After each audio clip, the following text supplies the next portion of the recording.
Plastic की बोतल पर दिए गए कोड का क्या अर्थ होता है? भारत में सिंगल यूज प्लास्टिक को बंद कर दिया गया है, जो कि देश को प्लास्टिक मुक्त करने की दिशा में एक बहुत ही जरूरी कदम है। लेकिन क्या आपने कभी ध्यान दिया है कि प्लास्टिक की बोतल या कंटेनर के नीचे एक कोड होता है जिसमें विभिन्न संख्या होती है, जैसे 1, 2,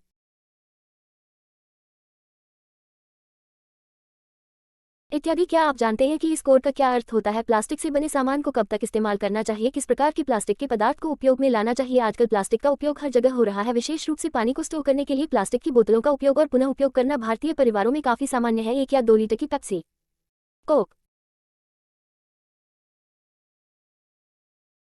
लिम्का की बोतल का उपयोग महीनों के लिए किया जाता है, साथ ही मिनरल वाटर की बोतल का भी। परंतु क्या आप जानते हैं कि इन प्लास्टिक की बोतलों का उपयोग वास्तव में आप कब तक कर सकते हैं? इन बोतलों में पानी या अन्य खाद्य पदार्थों को रखने की सुरक्षित अवधि क्या होती है? क्या आपने कभी ध्यान दिया है कि प्लास्टिक की बोतल में नीचे की तरफ कुछ त्रिभुज बना होता है और उस पर कुछ नंबर लिखा होता है, जिसे हम कोड भी कहते हैं? ऐसा क्यों? इन नंबर्स का क्या अर्थ है? इन्हें क्यों लिखा जाता है? आइए देखते हैं। जब भी आप कोई भी प्लास्टिक से बने सामान को खरीदते हैं या इस्तेमाल करते हैं, तो आपने देखा होगा कि इन सब में, चाहे वो प्लास्टिक के डिब्बे, कंटेनर, बाल्टी, बोतल इत्यादि, पर एक त्रिभुज से घिरा नंबर दिखता है। इसे रेजिन आइडेंटिफिकेशन कोड कहते हैं। अधिकतर ये बोतल या डिब्बे के नीचे होता है। कभी कभी ये कोड प्लास्टिक से बने सामान में कहीं और भी होता है। हम आपको बता दें कि रेजिन का अर्थ है राल या पदार्थ जिससे प्लास्टिक बना होता है, यानी कि प्लास्टिक कई प्रकार के पदार्थों या रेजिन से बन सकता है, और उसका आइडेंटिफिकेशन कोड का अर्थ है पहचान करने का संकेत। इस कोड से बोतल की क्वालिटी और उसे यूज करने के बारे में जानकारी मिलती है। मूल रूप से society of the plastics industry द्वारा इस कोड को पेश किया गया था, जो संयुक्त राज्य अमेरिका का तीसरा सबसे बड़ा विनिर्माण क्षेत्र है। अब आधिकारिक तौर पर ASTM इंटरनेशनल, एक अंतर्राष्ट्रीय मानक संगठन द्वारा प्रशासित किया जा रहा है। हम आपको बता दें कि प्लास्टिक की बोतल को बनाने में कुछ टॉक्सिक या जहरीले केमिकल्स का इस्तेमाल होता है। इन केमिकल्स का इस्तेमाल एक समान नहीं किया जाता है, इसलिए बोतल पर एक कोड दिया जाता है ताकि इसे देखकर बोतल के यूज करने का पता लग सके। विभिन्न प्रकार के प्लास्टिक के लिए कोड की संख्या 1 से 7 तक होती है। यह कोड जानकारी देता है कि खतरे वाले रेजिन या खतरे वाले प्लास्टिक कौन कौन से हैं। टोटल कोड 1 से लेकर 7 तक दिए जाते हैं, वहीं 1 से लेकर 6 तक कोड किसी स्पेसिफिक प्लास्टिक पॉलीमर की पुष्टि करता है। और कोड 7 एक जनरल श्रेणी है जिसमें वो सभी प्रकार के प्लास्टिक आ जाते हैं जो 1 से 6 तक में नहीं आते। प्रत्येक प्रकार की प्लास्टिक के उपयोग और सीमाओं को समझने से आप अस्वास्थ्यकर और हानिकारक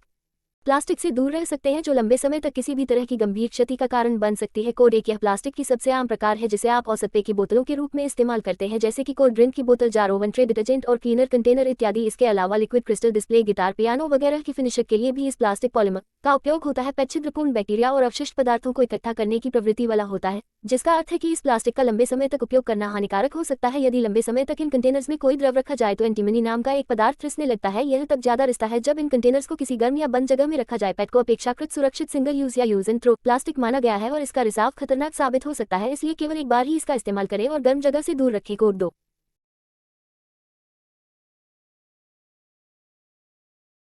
इसका अर्थ है कि व्यंजन उच्च घनत्व पॉलीथीन से बने होते हैं। यह पॉलीथीन सबसे अधिक इस्तेमाल किया जाने वाला प्लास्टिक पॉलीमर है, क्योंकि इसको बनाना आसान है और ये बहुत सस्ता भी होता है। जैसे प्लास्टिक बैग, किराना, दूध, पानी और जूस के कंटेनर्स बनाना इत्यादि। इसे स्टोर करने के लिए भी इस्तेमाल किया जा सकता है, क्योंकि इनमें लीचिंग का कम जोखिम होता है और आमतौर पर रिसाइक्लिंग किया जा सकता है।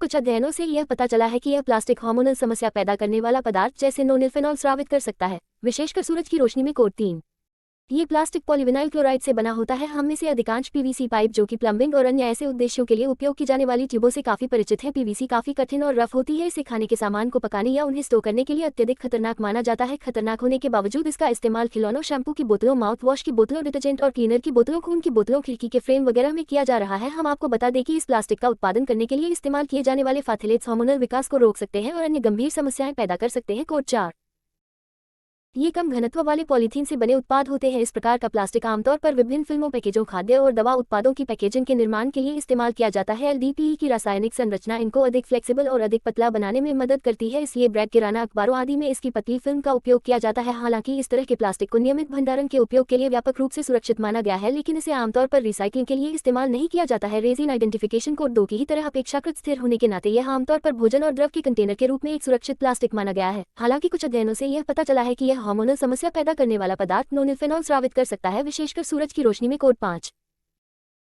इस प्रकार के व्यंजन प्रोपोलीप्रोपाइलीन से बने होते हैं। आमतौर पर यह प्लास्टिक कंटेनरों का उत्पादन करने के लिए उपयोग की जाती है, जैसे दही का कप, कुछ पानी की बोतलें, केचप की बोतलें और दवा के कंटेनर इत्यादि। ये व्यंजन गर्मी प्रतिरोधी हैं और उबलते प्रतिरोधी भी हैं और इसमें सामग्री के गुण भी नहीं बदलते हैं। ऐसे उत्पादों में आप माइक्रोवेव ओवन में भोजन को गर्म कर सकते हैं या उनसे गर्म पानी या पेय पदार्थों को भी पी सकते हैं। पॉलीप्रोपाइलीन भंडारण के उपयोग के लिए बहुत सुरक्षित है और इसे रिसाइक्लिंग के लिए भी व्यापक रूप से इस्तेमाल किया जाता है, लेकिन अगर ये फैटी खाद्य पदार्थ या मादक पेय पदार्थों के संपर्क में आ जाए तो पदार्थ की क्वालिटी गिर जाएगी और खतरनाक फॉर्मल्डेहाइड को छोड़ना शुरू कर देगी, जिससे कई बीमारियां पैदा हो सकती हैं। Code 6 disposable plastic cup plates, अंडे के कार्टून पैकेजिंग, बाइक हेलमेट और यूज एंड थ्रो प्लेट्स वगैरह के लिए इस प्रकार की प्लास्टिक का इस्तेमाल किया जाता है। मांस और मछली के उत्पादों को पैक करने के लिए भी इसका उपयोग किया जाता है। नंबर 6, प्लास्टिक हाल ही में अत्यधिक खतरनाक मानी गई है क्योंकि यह संभावित जहरीले रसायनों को खासकर गर्म होने पर स्रावित करती है। इसलिए इस प्रकार के कंटेनर को कभी भी गर्म नहीं करना चाहिए क्योंकि गर्म करने पर यह अपना आकार खो देता है और हानिकारक पदार्थों को छोड़ देगा। इस तरह की प्लास्टिक को रिसाइकल करने में काफी दिक्कत आती है, यानी पॉलीस्टाइन में से स्टेरिन का रिसाव हो सकता है जो कैंसर का कारण बन सकता है। इसे मस्तिष्क और तंत्रिका तंत्र के लिए भी एक विषाक्त पदार्थ माना गया है। कोड 7,